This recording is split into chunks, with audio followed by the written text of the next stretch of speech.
This is the first video on chapter 10, and before we start looking at section 10.1, let's have a quick look through chapter 10, because it's a good idea to get an idea of the overview of how this is split up. Now, I'd suggest you think of this as two sections, really. The first section is introducing you to the idea of how forces work. If you're not doing physics or if you haven't seen this in any sort of detail before, there's some important ideas, not too hard to get a handle on, but some very important ideas that kind of underpin everything else. And everything up to section 10.4 you can see is the first section. Now, if you get an exam paper question on this, it will be things a bit like this exercise here, exercise 10D, and on the whole, not too difficult, because if this comes up on an exam question, these sort of vectors and forces combined together, it's more likely that, well, if there is going to be a difficult question on an exam paper, it'll be a chapter 11 question, because we build on section 10.4 in chapter 11. And if it's an A2 paper, there's more chapters in the second year book which build on this. So the first half of chapter 10 really is kind of getting us ready to do chapter 11 and getting us ready to do the second half of chapter 10.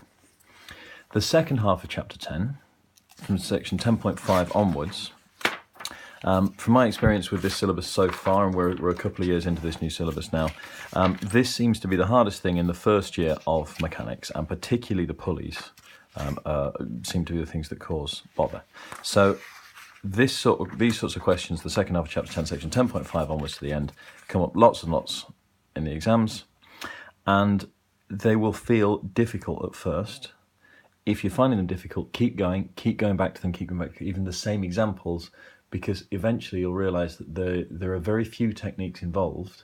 The techniques you need to use are difficult at first, but once you realise that you're using the same techniques for pretty much every question, and you more or less write down the same equations for each question, then it'll start to slot into place. It'll feel difficult at first, but once it slots into place, you'll get most of the questions right that you see on exams.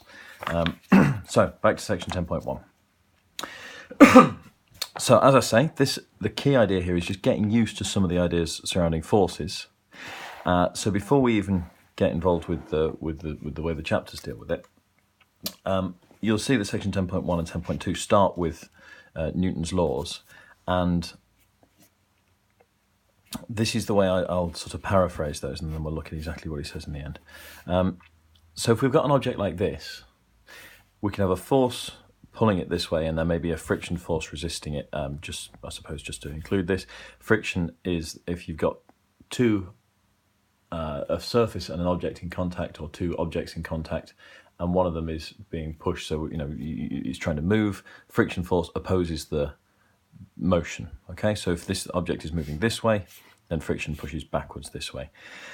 Now, the key idea is, if you've got a force going this way and a force going that way, let's say this is 10 newtons pulling this way and 5 newtons pulling this way, that's exactly the same as this situation where you've got 5 newtons pulling that way overall.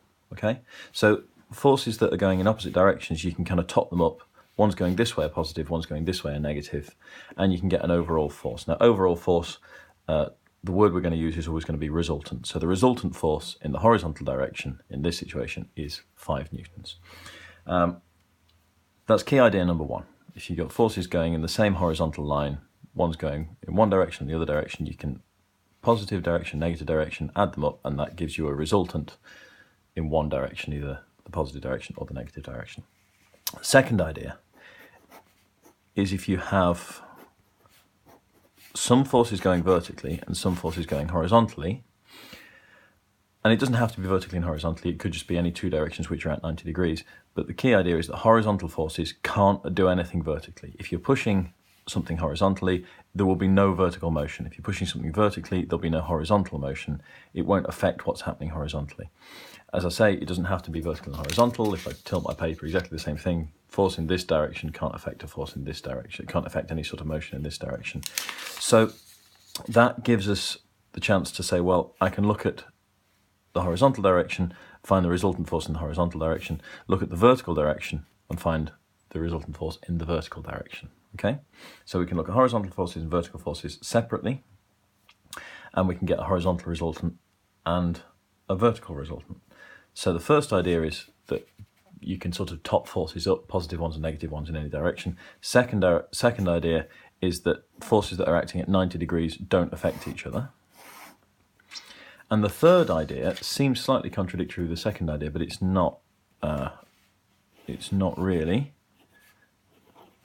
The third idea would be something like this. If I've got an object sitting on a table, and let's say this is a smooth table, so there's no friction pulling it backwards, and if I pull upwards and I pull sideways like that, so these are the two, in fact, let's forget the table. I've got an object and there are two forces on it. The first force is pulling upwards, the second force is pulling sideways. Just imagine that as, you've got something and you're pulling with a piece of string this way and a piece of string this way. What's going to happen? Well, what's going to happen is the object's going to go, depending on how hard you're pulling on each of those strings, it's going to go kind of that way, okay? So we can think horizontally, we can think vertically, we can find the resultant force horizontally and the resultant force vertically. And then we can combine those two forces, the horizontal and vertical force, to give us a sort of, an overall motion, a resultant force, if you like. So you can toss up forces going in either direction. Forces acting at 90 degrees don't affect the motion of the forces at 90 degrees to them. And if you've got the overall resultant vertical force and the resultant horizontal force, you can combine those two to have a resultant force for the whole thing, and that'll show you which direction. You can combine them to have a resultant force. And we'll look at the maths behind how to do all these things. Now, I'd say that's sort of the first set of ideas to get your head around with the way forces work, and most of that is fairly intuitive, and you're happy with that. If you just think about forces as a push or a pull, that sort of does what you expect things to do. Here's one more idea, which again is intuitive, but is really important for when you're looking at any force diagram that you draw for the rest of the course. It's really important that you get this idea in your head, which is this: if you've got forces. There can be an up, down, left, right, or let me draw a different force diagram like this. Now, these forces here potentially could balance out. There's one going right, there's one going left, there's one going up, there's one going down, okay? Now, if the forces all balance each other out, if the upwards is equal to the downwards, so there's no resultant vertical force, if there's no resultant horizontal force, we say we're in equilibrium. Okay? So in equilibrium means there is no resultant force overall. If you look at this force diagram here, we could theoretically be in equilibrium horizontally. It depends how big these two forces are. But when I've drawn this force diagram, I can't possibly be in equilibrium because there's no downward force to balance out this upwards force. So if the question that you're being asked says the system is in equilibrium, or from the context it's possible that the system is in equilibrium, when you draw your forces on, have a look at it. Could they possibly be balanced out? In this case, this thing must have a resultant force going upwards, okay? Now, in equilibrium means there is no acceleration. Okay, no acceleration. Now, there's two possibilities with no acceleration. One is that there is no movement, so we're still. That we'd call static equilibrium. And the other possibility is that you're moving, but obviously you're moving with a constant speed or a constant velocity, if you like. So equilibrium means no acceleration. The consequence of that statement is, if there is a resultant force, there is an acceleration, and the acceleration goes in the direction of the resultant force. Okay? Now that's a really important idea. We're basically saying you can think of an acceleration sort of is very linked to a force. An acceleration is not the same as a force, but if there is a resultant force, there is an overall acceleration. If there's an overall acceleration, there must be a force which is causing it. Okay? And we see in the next section there's a simple little formula that links those two, which is Newton's second law, which is F equals ma, and we'll get onto that in a moment. So the key ideas to get into your head before you do anything to do with forces for the rest of the whole course are, this one is almost so simple that we don't think about it, but you can top the forces up. The one's going in one direction, the one's going the other direction. Do these ones take away these ones? That tells you the resultant force in the horizontal direction. You can deal with horizontal directions and vertical directions separately, and doesn't have to be horizontal and vertical, just two directions which are at 90 degrees to each other. Once you've found the horizontal resultant force and the vertical resultant force, in fact I should say the horizontal component and the vertical component of the resultant force, you can work out the overall resultant force, and we'll look at how to do that in a bit. If you have something which is in equilibrium, that means the forces are balanced. So when you draw a force diagram, you have to at least have something pulling right, something pulling left, something pulling up, something pulling down. If you think it might be in equilibrium, or the question says it's in equilibrium, and you have nothing pulling to the left, for example, you must have missed a force off the diagram.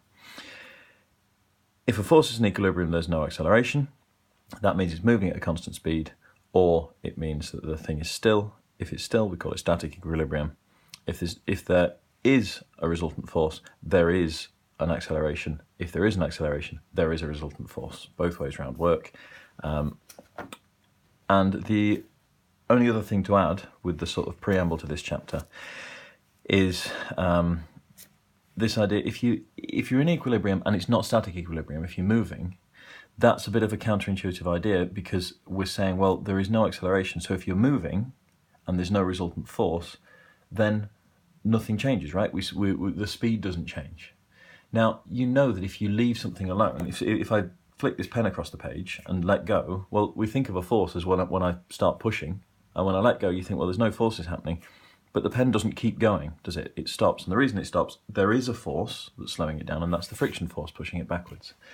So again, you may well be familiar with this idea from physics, but you don't get a situation where there are no forces unless you maybe head towards space or something like that. Okay, and we've all seen this sort of idea in if not in documentaries, then in films, right? If you the typical example, there's a guy outside spacewalking and goes away from the spaceship, and he's going to keep flying off forever in that direction because there's no air resistance to slow him down.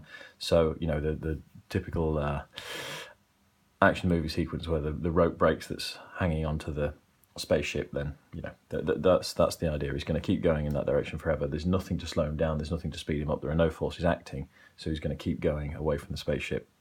If it's in space, you can have no resistance force. If you're on Earth, if you throw an object through the air, then gravity's pulling it downwards and the air resistance is pushing it backwards, so it's not going to keep going forever. If you have a car moving, or if you flick a pen across the table, there is friction that's slowing the thing down. So you think, well, I'm not going to apply any force, I'll take my foot off the accelerator, I'll stop applying the driving force. Actually, there are lots of braking forces happening just because of the air resistance and the friction on the road. So things don't stay as they are. You don't stay at a constant speed without putting the energy in to overcome the resistance forces. Sorry, putting the force in to overcome the resistance forces. So that is a summary of all the key ideas we need. I think we'll start a new video and just go through the ideas in the book.